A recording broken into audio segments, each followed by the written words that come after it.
over the past 1-2 weeks, maybe less, the social media or internet has been agog with Iwanyanwu's Chief Iwanyanwu's. And you see a restrictive or conditional clause placed there when it comes to how much enjoyment and for what period the wife can enjoy the asset that he left behind. And so, like I said to some people a few days ago, you can just wake up and become a celebrity because somebody in his wisdom sat down and said, you will enjoy all of these assets as long as you decide not to remarry. That's a restrictive conditional clause that an individual has placed there. The question is, why did he do it? I do not know. I cannot answer for him. He alone knows the reason why he decided to include that clause. And unfortunately, he is no longer here to answer that question. Which is one of the setbacks of having a will, because a will only comes into effect until after the demise of the testator. What is also critical, and based on what you just asked, is the fact that there was also then no explanation for his decision. So it's now left us to start to guess. So maybe it's because he wants the asset preserved for his family, or maybe because he doesn't want another man to come and enjoy the resources that he's worked for. All of these are guesses, and we can never ever know because the intentions were not stated. So how do these restrictive clauses sometimes come into conflict with the rights of the beneficiaries? Okay, so I'll just still leave it at that story, the Chief Iwanyanwu's story. So you have a young lady who, for intent and purpose, many of us didn't know, but all of a sudden, like I said, you are out there, maybe you now have 2 million followers and all of that, trying to find out, or you've then left a lot of us analyzing the situation. Now, what has been done is to say, I'm not saying you cannot remarry, although a lot of people assume or presume he has said don't remarry. That's not what he said. He just simply said that if you are going to remarry, then you will lose the benefit of these assets that I have freely given to you to enjoy. No, so in a way, you are basically preventing her from remarrying if she wants to continue to enjoy those benefits. But if she doesn't want to continue to enjoy those benefits, then she can then decide to go and remarry. That's caging, in my own opinion, caging that particular individual. But then there are other things that people... So when people put restrictive clauses, it's a way of preventing beneficiaries from enjoying the benefits that they are supposed to enjoy. But on the other side, it's also an opportunity to try and create some form of you're trying to then manage your portfolio such that those who are not beneficiaries don't enjoy the benefits. So it's in two ways. It's preventing the individual from trying to do one or two things with their lives. When you say, okay, if you then decide to marry, for example, you're just going to stop enjoying the benefit. But if you look at it, some other clauses which are also preventive is used trying to stop people from contesting the will in a way. Yeah. So now, okay, so let's talk about solutions. Because we could go on and on about this one, because I don't think this is justiciable. It is a will. And I don't know if the restrictive clauses are justiciable or not, but please don't answer that one. So let's talk about solutions. So how can someone drafting a will ensure their wishes are respected without unfairly restricting or harming their beneficiaries? So I would rather look at it from the beneficiaries themselves, from that perspective. And so both of us know that many times the other gender think that his assets or his wealth or his money is our money. Then my own money is my money. But in this particular case, you see that it is not. And so many times they make that mistake and then don't plan for themselves. So I say to myself and I say to people that the beneficiaries themselves need to start to think about planning for themselves. For example, when it comes to will, it's just very difficult because it's something that does not come into effect, and it's the intention of the testator, that's the writer of the will, to say, this is what I want to do, and this is how I want to do it. Now, it's for beneficiaries themselves to then, in quote, be in good behavior. And so when people start to write their wills, I also would say that when people start to write their wills, you don't leave gaps. Because if you ask me, there are a lot of gaps in that particular clause itself. If I tell you one of those gaps, so what's marriage, for example? What does it mean for her to be married? I'm the one asking the questions. The other question is, if you check many of these footballers or professional athletes, what do?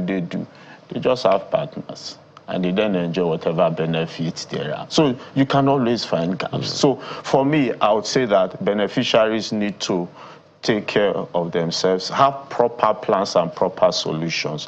Now, for writers of wills, you need to also think about some other instruments. Wills are not enough, and we keep saying it, in terms of you wanting to plan your estate.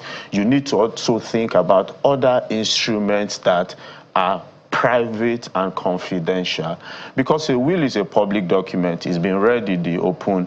Maybe when the will was read, there were only 5, 10, 7 people in the room. But I can tell you today that the number of people that have this information is maybe like more than 5 million, 10 million, or even 20 million. But you can make this thing private and confidential by exploring other estate planning tools, particularly trust. Trust is private and confidential. I bet you that only 1 or 2 people would have known if that clause was in a trust arrangement rather than in a will that then becomes a public document. But the trust comes into effect even before the... Oh, yeah. So in the lifetime of the creator of the trust comes into being, and that's why we talk about a living trust.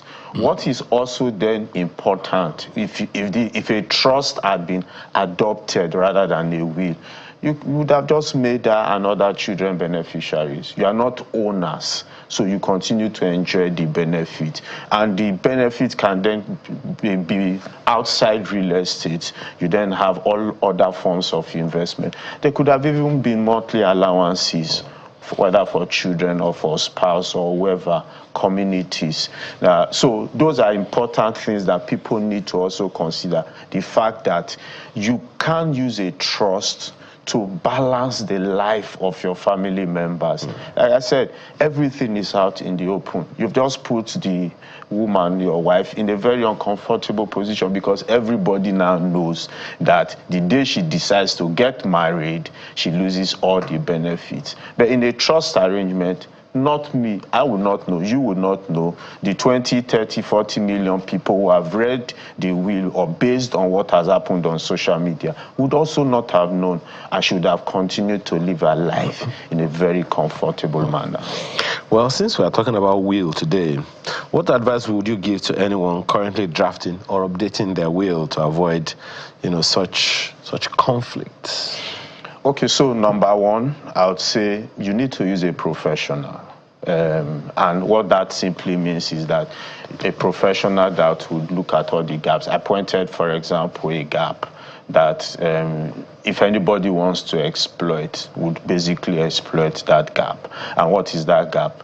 Yes, they say I should not remarry. Okay, no problem. I will not change my name. I will not change my status, which is marriage anyway.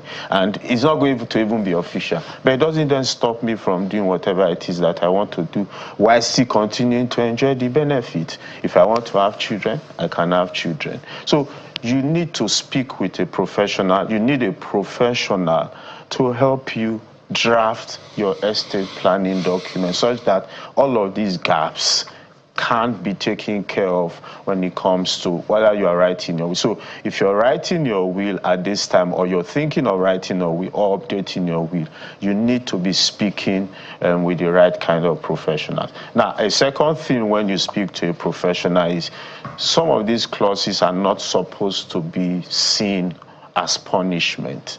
There should be ways where you reward people outside saying that you lose benefits if you do this, or if you do this, or if you do that. There are ways you can put incentives in place, ensure that people have achievable goals. And once they achieve those goals, they can then enjoy the benefits of the estate. So those are things I believe that people should be looking at, whether you're thinking of writing your will or whether you're thinking of updating your will. It's important that you look at all of these perspectives.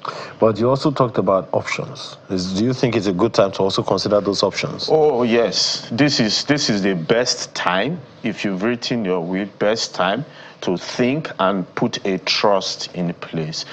Again, for confidentiality purposes. Again, to ensure that you've not just damaged, in quotes, the life of beneficiaries. So, for example, so if it's flipped the other way and she was given maybe 500 million or 3 billion, 5 billion, you've also just then put her in a very uncomfortable position, because people now know that, this person has 5 billion. So this is the best time to start to think of other options. And trust, for me, is the best way to go. There are also tax benefits if you decide to go with a trust. So it's confidential. There are tax benefits attached to going with a trust. And your wishes would then be followed to the latter. And then you can even monitor it while you're still alive. Oh, yes. That's a very important point to highlight. The fact that in your lifetime, a trust kicks in. A trust can help you. So you can even make changes. If you see that this person is well behaved, you can add incentives. So, for example, they said that 70% of the proceeds of a particular property should be used for the education of a beneficiary. A trust would have simply set funds aside. So imagine if they don't get probate, or they are not able to sell the property for the next 5 years, how does that child go to school? How is the education of that child taken care of? Will the child then wait till the property is sold?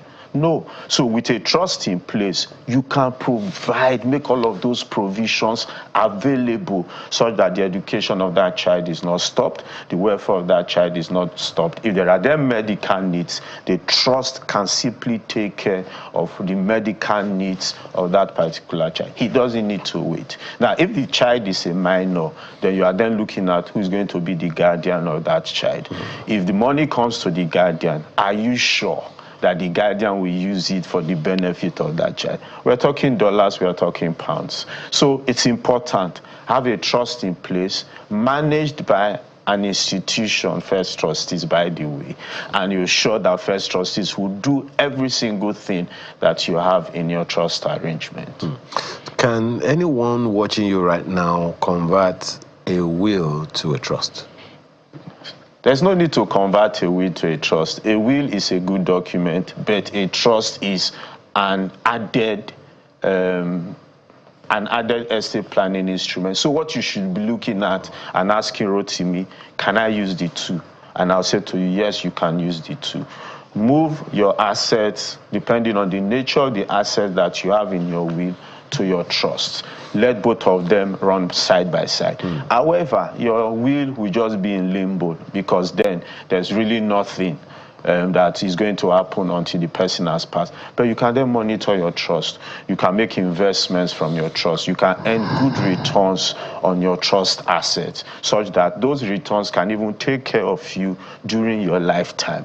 A trust can help you with all investment purposes, whether it's investing in cash-related assets or liquid assets, or it's helping you to invest in euro bonds or all forms of investment. Then even in acquisition, asset acquisition, whether it's land or properties, or even in business holdings. So if you want to buy, for example, a First Bank shares, your trust can help you acquire a First Bank